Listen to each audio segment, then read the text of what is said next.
Mesdames et messieurs, bonjour et bienvenue dans cette nouvelle édition de votre journal de 15 heures, dont voici les principaux titres. Le secrétariat d'État à la jeunesse et au sport, Bedoul Hassan Bedoul, rencontre les associations de jeunes. La société civile en action, c'est vendredi à Belbela. Bonjour. Un atelier sur l'état de lieu des associations de jeunes se tenait hier au stade Gouled. Cet atelier avait pour objectif principal d'ouvrir une base de données de contact des associations de jeunes dans l'optique de favoriser le partage d'informations.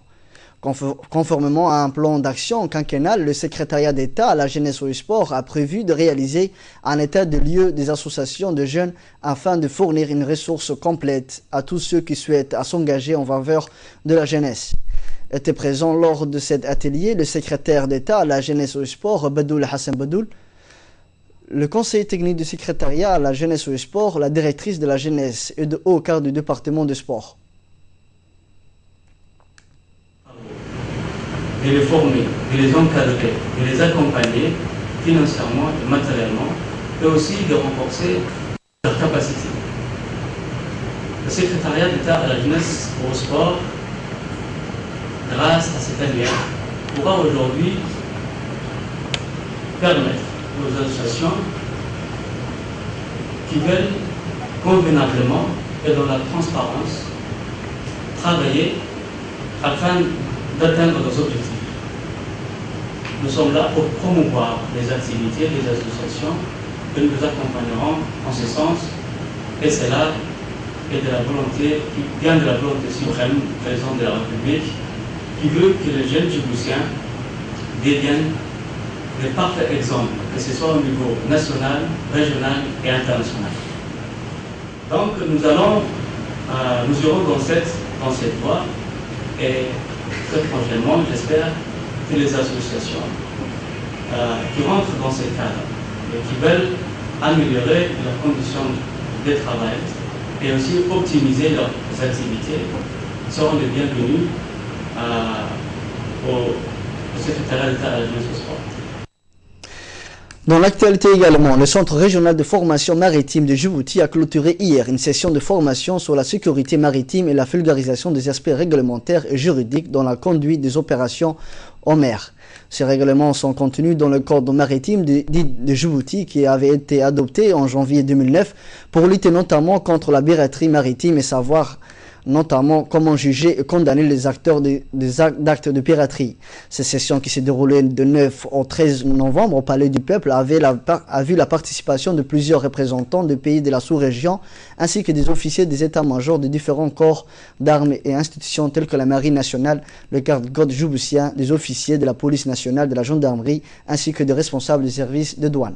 Aux officiers et commandants des états-majors des différentes agences étatiques, c'est grâce à cet intérêt soutenu que vous témoignez à l'égard du programme de formation que nous avons déterminé, que nous déterminons annuellement, ensemble et de manière participative au sein des 21 pays signataires du Code de conduite de Djibouti, que ce centre a pu asseoir une reconnaissance internationale. Je suis honoré de constater que le processus de coopération régionale en matière de sécurité maritime formulé dans le cadre de ce code de conduite est plus que jamais en marche et désormais une réalité tangible. Autre nouvelle du pays, l'association Initiative pour le développement social, en collaboration avec le secrétariat d'État à la jeunesse et au sport, a organisé ce matin à Belbela une journée de plantation d'arbres au CDC de Cheikh Moussa. Cette journée s'est déroulée en présence des élus, du président de la commune de Belbela et avec la participation de responsables et membres de l'association ainsi que de la population. Cette action va améliorer l'environnement dans le secteur de Cheikh Moussa. Après les plantations d'arbres, plusieurs rencontres sportives ont été organisées.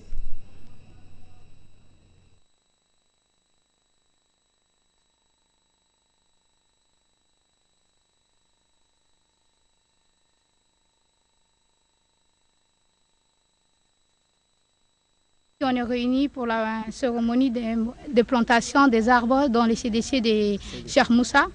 Dans le CDC de Cheikh Moussa, en tout cas, cette initiative a été prise par une association, l'association Initiative de Développement Social, ceci est une première dans le CDC. Maintenant, ce matin, on a planté près une dizaine des arbres dans ces CDC. En effet, il n'y avait pas des arbres, que ceci est une première dans les CDC et qu'on espère que ça va être un exemple pour les autres CDC de la capitale en premier. Le conseil de quartier de Belbela de Cheikh Moussa a organisé en étroite collaboration avec les responsables du 5e arrondissement des travaux de réhabilitation pour rétablir le pont séparant le quartier 5 de Belbela et Cheikh Moussa. Le déroulement de ces travaux de réhabilitation a rassemblé des habitants du secteur sous la conduite du conseil du quartier et l'autorité du sous-préfet Ahmed Dini Mohamed, responsable du 5e arrondissement. Construit de longue date, la réhabilitation de ces ponts intervient pour améliorer la circulation des voitures et renforce la sécurité des habitants.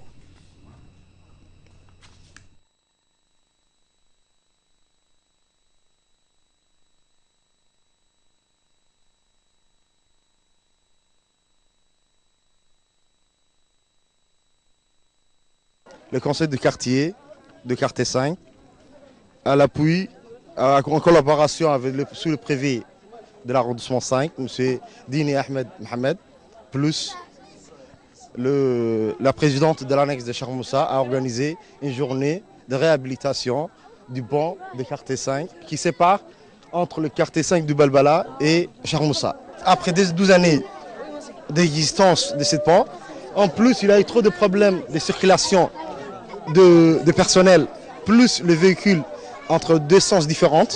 Donc on a décidé d'ajouter un petit espace supplémentaire que le peuple peut passer entre temps là. Passons à présent à l'actualité internationale, en commençant par la situation sanitaire au Libéria, où le gouvernement a levé hier l'état d'urgence sur la contamination par le virus d'Ebola, estimant que des résultats positifs ont été obtenus. Alors que le Libéria a enregistré 500 nouveaux cas par jour il y a quelques semaines, on est passé à 50 nouveaux malades détectés quotidiennement. La présidente Ellen Johnson Sirleaf a cependant indiqué que le combat n'est pas terminé. Les autorités sanitaires s'apprêtent en outre à tester de nouveaux médicaments sur des malades infectés par le virus d'Ebola. Le point avec Samatar Saïd. Cette baisse d'intensité se ressent dans de nombreux secteurs. Le nombre de maladies pris en charge dans les grands centres de traitement des médecins sans frontières à Monrovia est stable. Alors que le site vient de doubler sa capacité, la ligne téléphonique nationale d'urgence reçoit moins d'appels. Il n'empêche que l'annonce de la chef d'État ne va pas bouleverser la vie quotidienne des Libériens qui subissent beaucoup de restrictions. Certaines de ces mesures seront toutefois allégées. Le couvre-feu reste en place, mais il commencera désormais à minuit au lieu de 23 h. Les marches de langue des frontières restent ouvertes. Le gouvernement va également débloquer un budget pour rénover et nettoyer les écoles qui sont toutes fermées. Elle, Johnson, dit vouloir préparer un rentrée scolaire sans donner des dates. La mesure est en partie symbolique pour entériner le succès du pays dans sa lutte à avoir un impact psychologique sur les Libériens, mais aussi pour vaincre les investisseurs de ne pas avoir peur de venir au Libéria. Le virus a en fait mis l'économie nationale à terre. Elle, Johnson, s'est écrit elle victoire trop tôt. L'organisation dite de l'État islamique a diffusé hier un enregistrement de la voix de son chef, Abou Bakr al-Baghdadi, après que sa mort a été annoncée la semaine dernière. Dans un message de 17 minutes, celui qui présente comme al-Baghdadi a multiplié le menace. Le commentaire de Mohamed Abdurrahman. Rassurez-vous, musulmans, votre État va bien. Le chef de l'organisation État islamique, Abou Bakr al-Baghdadi, a donné signe de vie après que sa mort a été annoncée dans un raid mené la semaine dernière près de Mossoul en Irak.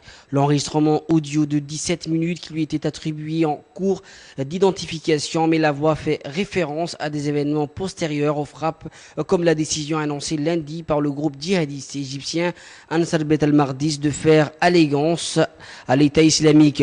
L'homme se présentant comme Baghdadi affirme en forme d'avertissement à la coalition internationale que la marche de l'État islamique ne s'arrêtera pas et que son expansion se poursuivra si Dieu le veut. Dans le message, il affirme que les pays de la coalition seront contraintes d'envoyer des troupes au sol pour combattre l'État islamique. Baghdadi encourage en outre les musulmans de Libye, d'Algérie, de Tunisie et du Maroc à ne pas abandonner leurs terres. Cet enregistrement est diffusé quelques jours après l'annonce d'une nouvelle étape en Irak pour la coalition qui prévoit de lancer une offensive terrestre contre les djihadistes. Israéliens et Palestiniens se sont engagés à prendre des mesures concrètes et spécifiques pour faire baisser la tension autour du lien saint à Jérusalem, a déclaré hier à Amman le secrétaire d'État américain John Kerry, après des entretiens dans la capitale jordanienne. Il n'a pas cependant précisé le terme de ces mesures. L'arrivée de Kerry dans la région vise à détendre la tension créée par les extrémistes juifs qui pénètrent régulièrement dans la mosquée d'Al-Aqsa et veut construire à sa place un temple juif. Les mouvements de résistance qui sont suivis a fait que ce vendredi aucune restriction n'a été imposée aux fidèles musulmans pour prier dans le troisième lieu saint de l'islam. Jusqu'à là, les forces d'occupation israéliennes ne permettaient à aucun homme et aux femmes plus de 50 ans de pénétrer dans la mosquée. Élément de réponse dans ce commentaire. John Kerry a eu un entretien de près de 3 heures avec le roi Abdallah de Jordanie et le premier ministre israélien Benjamin Netanyahu. Le président égyptien Abdallah Fattah al-Sisi s'est réjoui par téléphone en discussion et s'est engagé à encourager les négociations israélo-palestiniennes.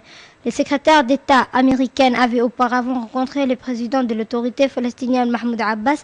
Ce dernier n'a cependant pas participé à la rencontre avec le roi Abdallah et Netanyahu, signée de la tension actuelle entre Israël et les Palestiniens. Aujourd'hui, nous tentons ensemble d'éteindre les étincelles afin qu'elles ne provoquent pas un incendie qui échapperait à tout contrôle, a dit le chef de la diplomatie américaine qui avait à ses côtés le ministre jordanien des Affaires étrangères Nasser Joudou. Les affrontements se sont produits ces dernières semaines autour des lieux saints d'Esplanada, des mosquées à Jérusalem, que les Juifs appellent le mont du Tombe. Les sites abrités du Dôme du Roche et la mosquée Al-Aqsa, troisième lieu saint de l'islam après la Mecque et Médine, en Arabie Saoudite, ici administré par une fondation religieuse jordanienne. Ancien site des temples juifs, c'est aussi le principal lieu saint du judaïsme. Israël interdit aux Juifs d'aller y prier, mais une campagne s'est développée pour revenir sur cette interdiction qui provoque la contrôle des musulmans. Pour protester contre les violences, la Jordanie a appelé la semaine dernière son ambassadeur en Israël et a fait savoir hier qu'elle n'entendait pas revenir pour le moment sur cette décision.